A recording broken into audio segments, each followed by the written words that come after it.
Okay friends, it's time to get started on replacing your downstream O2 sensor.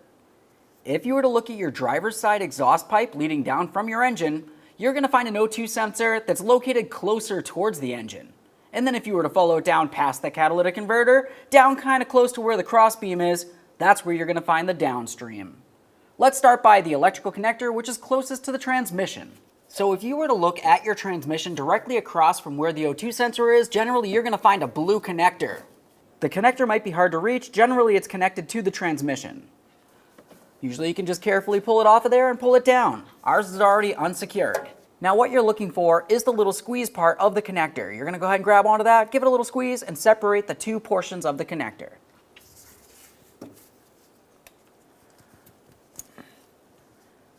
There we are. Once you have that separated, you're going to want to give the connector a quick inspection. If you see any funny colors, it's probably corrosion and it would need to be dealt with.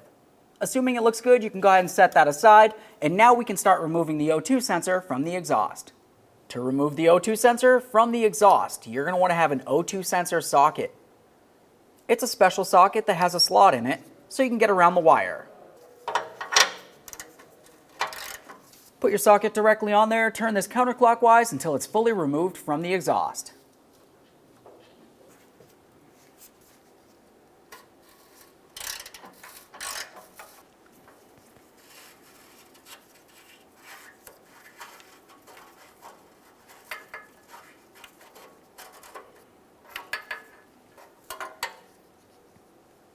There it is, friends. The next thing you want to do is carefully either take a mirror or even just feel along the hole where the O2 sensor is supposed to go. You want to make sure the threading doesn't feel like it's damaged in any way. Assuming it feels good, let's continue on installing our brand new downstream O2 sensor. Now you're going to notice in the kit, it came with a little bit of copper never seize. That copper never seize is only supposed to be applied to the threading of the O2 sensor itself. It's important to mention, you don't want to get anything on the sensing unit of the O2 sensor. Now let's take that O2 sensor, we're going to put it directly into the exhaust pipe, and you want to make sure you turn this in by hand. You never want to use a tool to start it in because you don't want to cross-thread it or damage anything. Now we'll just go ahead and bottom this out, and then we're going to torque it to 35 foot-pounds.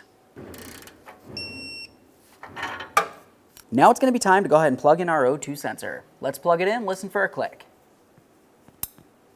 Give it a tug to make sure it's completely secure. Now just go ahead and make sure you re-secure that wire. There should be a clip up there, you just put it on there and slide it to one side. Okay friends, our downstream O2 sensor is fully installed. The last thing you're going to want to do is carefully get out from underneath the vehicle, hop inside it, start it up. Let it run for a little while, make sure you don't have a check engine light, and then take it for a road test. Thank you for watching.